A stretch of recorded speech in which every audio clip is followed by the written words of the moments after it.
Welcome, Welcome. Housewives of True Crime YouTube channel. You guys made it here because you like true crime, and guess what? We like true crime also. Each True. week we bring you a shortened version of this week's episode that we do on our podcast, which is Housewives of True Crime. Welcome, Gretchy. Welcome.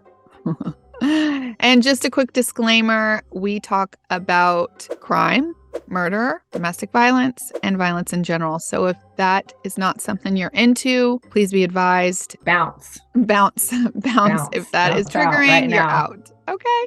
I want to tell you about a story that we just told this week, and it's also one you may have seen on Netflix. It's called Killer Sally. I took a deep dive into this and figured out who was Sally and where did she get that name, Killer Sally? It's a good name. Sally in general is a good name, and then Killer Sally. Yeah. They called my father-in-law, by the way, in the military, Killer Kane. He's a real good guy. Oh, okay. You wouldn't think, though, right, that his name would be like that? I would That would never call Never. him killer anything. I know. Killer kind.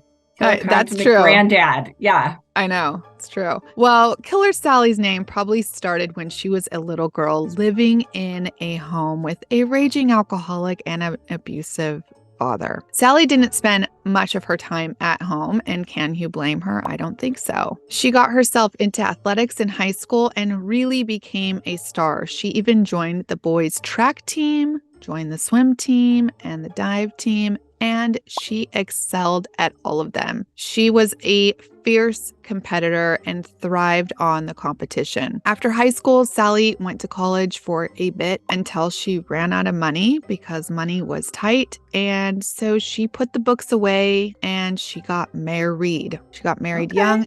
And she popped out two beautiful children. She decided that, the East Coast where she was in Pennsylvania was not her jam. And so she was like, I'm going to ditch the dude, take the kids, and head west. Okay.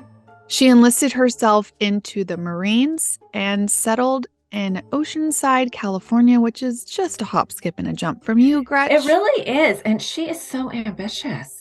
Seriously, right? But you know what? I bet she had a ton of energy because she had those babies young and she was feeling her fine self because you bounce back real quick.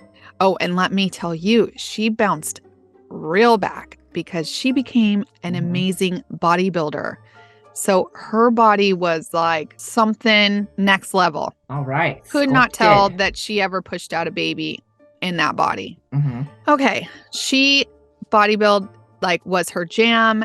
And when she got in the military, besides, doing the military stuff, that is what she did. She even joined some competitions, which they have in the military for bodybuilders. Who knew? And she won them. This is also where she met her next husband, Sergeant Ray McNeil. He too was a bodybuilder, a little younger than Sally, really handsome, and full of muscles, just like she liked them. The problem with Ray was that he was an abuser and not a good quality, Ray.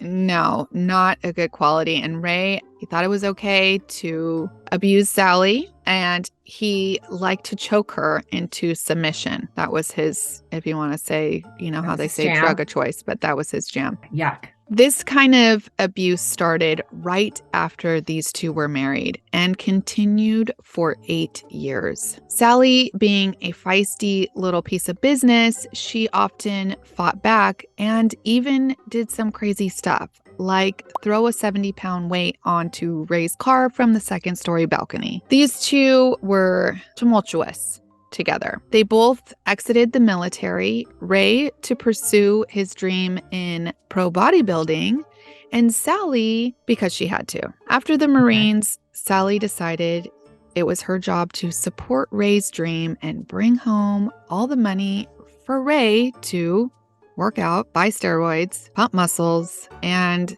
maybe have a lady friend on the side. Those steroids, they amplify the tumultuous relationships, I hear. Yes, I agree with you. I think that's the term roid rage. That's where it comes from. Must be true.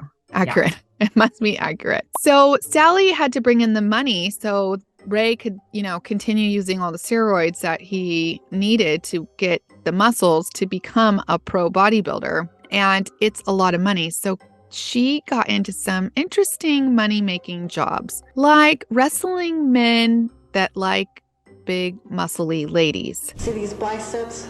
I can curl 120 pounds for 10 reps. So just think what I can do to your neck. Basically, they paid her to do body slams and, overtake them, make homemade videos of this, most likely so they could go home and jerk off to them. So there's a niche market.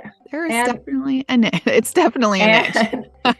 and Sally's got them covered. Okay, I don't judge. No, in the short, girl's got to make a living, dude. Seriously, I mean, and it worked. Yeah, and Ray didn't mind. So, in the short of it, Sally provided the money. Ray spent the days in the gym, nights having extramarital affairs, and because he's a cheater, pumpkin eater, and all the while, Sally is still trying to make it in her own bodybuilding career, raising her kids, keeping her cool, which she didn't always do. Like I said, she did that weight drop.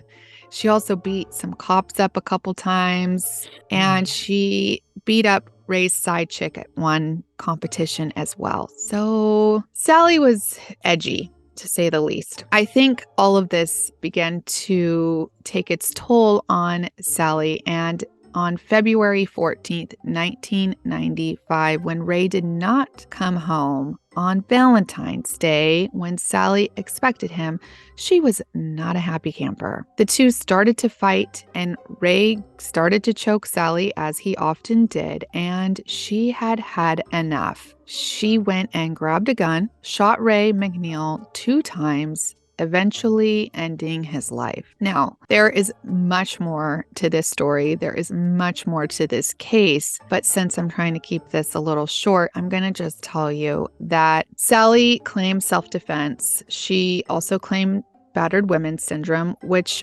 I agree with her. I think she did have battered women's syndrome. And I also think it's possible that Ray could have taken it to the next level that day, and there is a sense of self-defense there. Sally McNeil looked distraught as she was led into a Vista courtroom to face charges that she murdered her husband. Ray McNeil was a champion bodybuilder and a rising star. Sally McNeil was also a bodybuilder. Ray McNeil was killed by 2 shotgun blasts Tuesday night, and Sally McNeil told police it was self-defense. Do you have any thought on that? I think it's real complicated. It is really complicated. This story is really complicated in itself because there's so much to it, right? Mm-hmm. She didn't just snap because she had too much to drink. It was a lifetime of abuse that she endured to make her snap.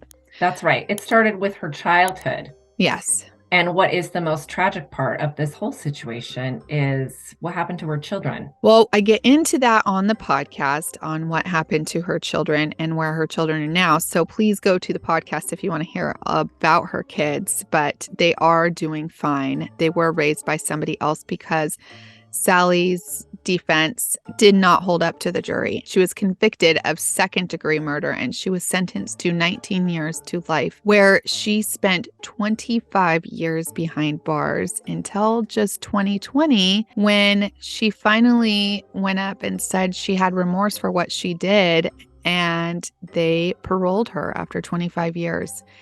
Sally also has now found some new love. And if you want to hear all the details, go to Housewives of True Crime podcast and you'll get it there. That's it for today.